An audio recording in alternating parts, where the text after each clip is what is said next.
ברוך אתה אדוני אלוהינו מלך העולם, שהכל נהיה בדברו. 20 years have passed already since Jacob had to leave the home of his parents. His brother wanted to kill him because he had done things against his brother. He had stolen his birthright and so on. He is now married, he has children, wives, he has cattle, but he knows that he has to come back to the home of his parents, to the land where he grew up. He knows he has to meet his brother before, and his brother comes to receive him. But he doesn't come alone, and one doesn't know what his intentions are, because there are 400 men that accompany Esav to meet his brother Jacob. Jacob fears that this is not going to be a brotherly encounter. This will be a war, who knows what. And the night before the encounter, Jacob separates himself from the rest of the family. He wants to be with himself. He wants to think. Maybe before a major event, one has to be with oneself in order to go over some very important issues in the life of the person. According to our tradition, there was a man, the Bible says that a man fought with him, and our tradition says that this was probably the angel protector of Esav that came to injure him before the encounter so that Esav should have an easier time.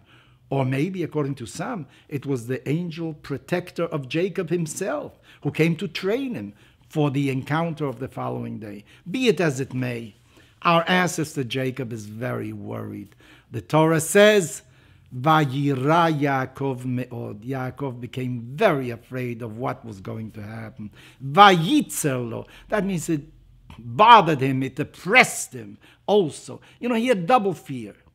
What was this double fear? According to our interpreters, he was afraid that he was going to get killed, obviously. But the second fear was, he was afraid that he would have to kill in this encounter. And I remember that Golda Meir, Zichrona Livracha, Prime Minister of Israel, in one opportunity said she's able to forgive the Arabs many things, but one thing she can't forgive them is the fact that they forced our young men, the Jewish young men in the military, to have to kill other people, because we're not used to that. So Jacob was afraid doubly, for himself and also for what may happen to other people through his own actions. The Malbim, a very interesting commentator on the Bible, says something very different. He says the following. First of all, Jacob was afraid. What is the second fear? He was troubled by the fact that he was afraid. Why should he be afraid? He is in the hands of God. He shouldn't be afraid. And actually, we know that fear is a very positive reaction. In face of danger, fear sharpens our reactions. It makes us more conscious of what is going on. But on the other hand, too much fear maybe leads to inaction. We become paralyzed. We don't know how to react. So a certain amount of fear is positive, but too much fear is no good. How terrible it is when you can't go out of your home. You're afraid to go out. You don't know what's going to happen to you. So sometimes it leads us to inaction. Think about your own fears.